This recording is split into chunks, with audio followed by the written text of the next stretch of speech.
गुण तुम्हार समुझे निज दोषा, अगर गलती हो गई तो मेरा अपराध है, और अगर अच्छाई बन गई तो मेरे गुरुदेव भगवान, मेरे इष्ट देव की कृपा।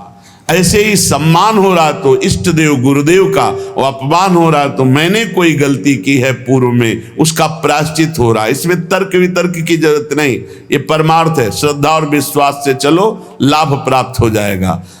मान और अपमान में हम बराबर अपने हृदय को समान रख पावे, हमारे हृदय का आनंद, हृदय का भगवत चिंतन न छूटने पावे, न मान में न अपमान में। तुल्यौ मानावमानौ कुरुभज सतताम, स्तोत्र दुर्वाच्य कोट्यौ।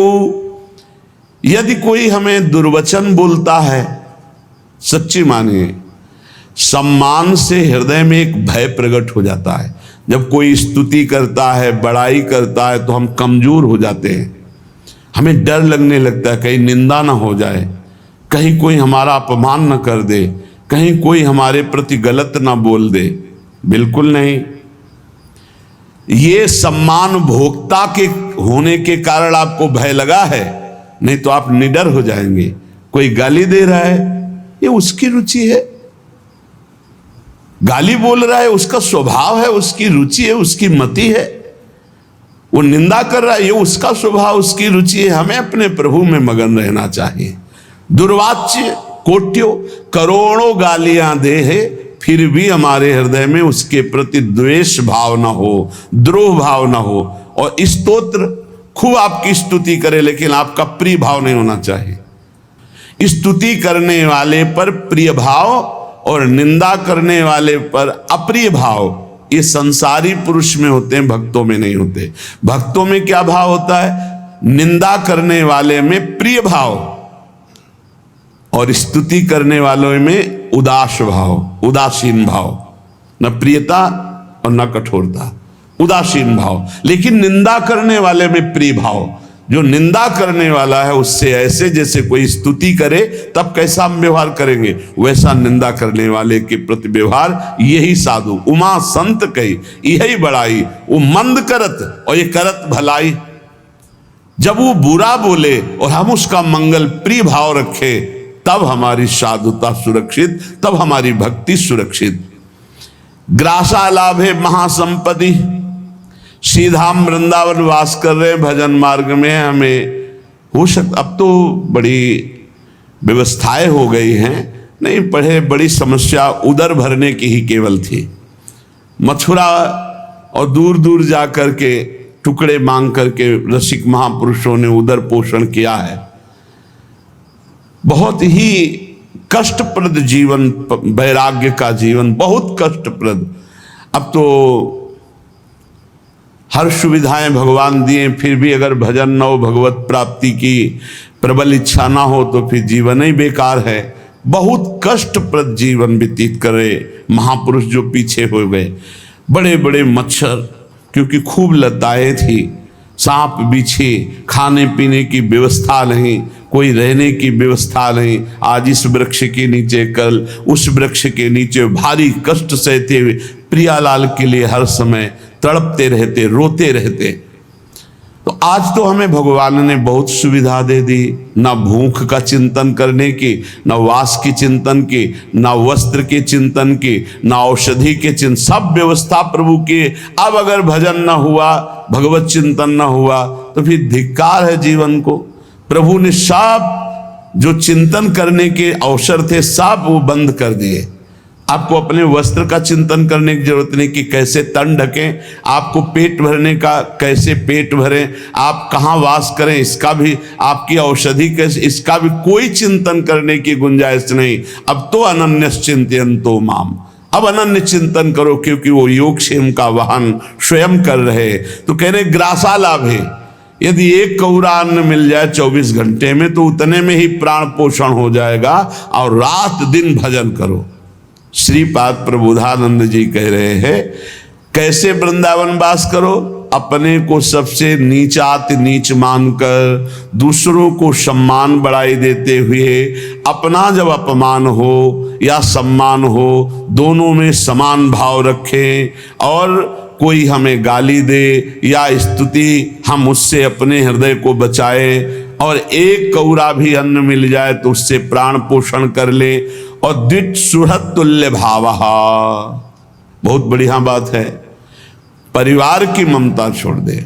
देखो हमारी प्रार्थना है, यदि आप मोबाइल अत्यंत आवश्यक है तो कसम खा करके लीजिए कि गंदी बातें नहीं देखेंगे, प्रपंच नहीं देखेंगे। नहीं, बहुत हम कह रहे सुबह से शाम तक मोबाइल इतना है, आराम से समय कट जाएगा बिना भजन के, बिना चिंतन के। देखते रहो, इतनी रीलें, इतने सब प्रपंच भरे, और प्रायः चूक हो रही है। दिव्य समय को व्यर्थ किया जा रहा है इन बातों से। बैठे बैठे जो बस मोबाइल में लगे हैं, मोबाइल में ऐसे अंगुली ऐसे करते रहते हैं, वो गया फिर दूसरा फिर तीसरा, क्या मिलेगा आपको? आपका समय नष्ट हो रहा है। अच्छा, घर परिवार से जब वैरागी हो गए हो तो बात क्यों करते हो? क्या जरूरत है? अरे भगवान को समर्पित कर दिया, वो देखें। या तो वैरागी न बनो, जाओ कपड़ा लत्ता पहनकर घर में मेहनत करो, माता पिता की सेवा करो, परिवार का सेवन भगवत भाव से करके, भजन करके, भक्ति के द्वारा भगवान को प्राप्त करो। दो मार्ग हैं, एक निवृत्ति और एक प्रवृत्ति। अब मार्ग तो रखे और निवृत्ति का कार्य कर रहे सब प्रवृत्ति के, तो कैसे बात बनेगी? अपने मार्ग में चलो। अगर घर से प्रवृत्ति मार्ग से निकल पड़े हो, निवृत्ति मार्ग में आ गए हो घर की स्वीकृति लेकर के, तो फिर अब चाहे मर जाए कोई, अब दोबारा उसकी स्मृति नहीं और वहां जाना नहीं। ये नियम लो, परमार्थ के नियम हैं। रात दिन अगर परिवार से बात, रिश्ते नातेदारों से बात करोगे मोबाइल रख करके, तो और किसी की हानि नहीं कर रहे, आप अपनी हानि कर रहे हैं। निवृत्ति परक जो आपका जीवन है। और बहुत सावधान, हमें लगता है कि अगर सुनने के लिए तो और यंत्र ले लो, सत्संग भर लो। एक चिप में 300 घंटे के सत्संग हैं, 300 घंटा सत्संग। हमें लगता है कि अगर एक एक सत्संग 1 घंटा का रोज सुनो तो 365 दिन साल में होते, तो 1 साल 1 चिप चलेगी। सुनने वाला रख लो। और अगर आपका बहुत ऐसा है कि आप कोई अलग रहते हैं और आपको सिलेंडर इन सब की जरूरत है, तो एक वो 2000 वाला मोबाइल रख लो। ये टच वाला क्यों रखते हो? इसी में सारे जहर हैं। छोटे वाले में तो हमें लगता कुछ दिखाई नहीं देता, उसमें चित्र तो आते नहीं। ऐसा करना चाहिए साधक को। ये जिनकी बहुत बड़ी बड़ी सेवाएं हैं वो बात अलग है। नहीं, हमारी प्रार्थना है बाहरी भी साधकों से, अपने यहाँ तो जिनको सेवा उन्हीं के पास मोबाइल है, अन्यथा नहीं है। बाहरी साधकों, ये मोबाइल बहुत जहर है। भगवत प्राप्ति के बाधा के लिए कलयुग ने बड़ी भारी रचना रच दी है। और अगर नियम संयम से प्रयोग करो तो बड़ा सहयोगी है। सत्संग सुन लो आप इससे, मोबाइल से। कोई विपत्ति वाली बात है तो आप सूचना दे सकते हो। बहुत तरह से बचाव पक्ष इसमें है, लेकिन फसाव पक्ष बहुत ज्यादा है।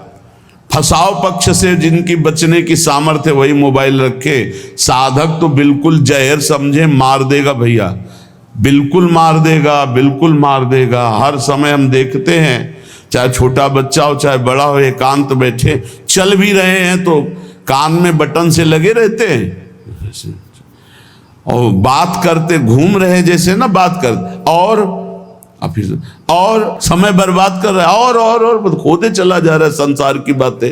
और क्या, राधे राधे मेन बात कर लो, काट के रख दो, भजन आओ कान में लगाए बस, और समय बर्बाद मत करो।